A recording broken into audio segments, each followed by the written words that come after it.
Bonjour, je suis Pierre-Édouard Debureau, médecin et chercheur dans la maladie de Waldenström. Je travaille actuellement à l'hôpital Saint-Louis et au sein des laboratoires associés. Et je suis là aujourd'hui pour parler de nos recherches concernant le Waldenström inflammatoire.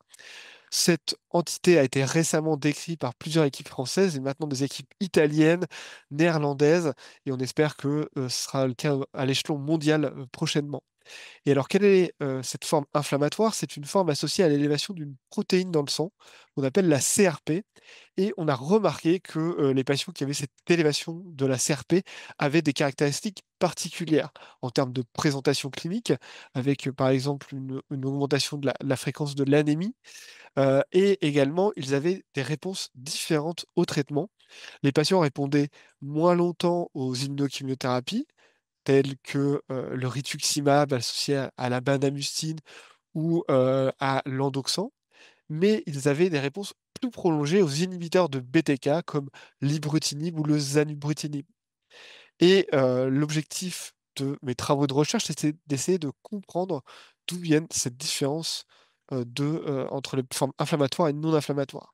Alors, on a différentes hypothèses et on va surtout parler d'une d'entre elles, donc celle qui concerne l'hématopoïèse clonale. On s'est rendu compte que chez certains patients, dans la population générale, il y avait des cellules souches hématopoïétiques, donc qui va normalement donner les éléments figurés du sang, les globules rouges, les globules blancs, les plaquettes, qui peuvent avoir des mutations. Et cela est associé à différentes maladies, des maladies cardiovasculaires, des cancers. Et récemment, ça a été étudié par notre équipe au sein des patients atteints de maladies de Waldenström.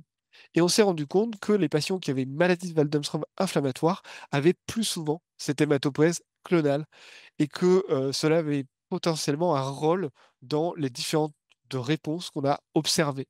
Bien sûr, cela nécessite des recherches un peu plus poussées et nous allons continuer nos travaux au sein de l'hôpital Saint-Louis et des différents centres qui nous aident, Pitié-Salpêtrière, Necker, Lille, maintenant Clermont, et donc on continue à agrandir nos recherches.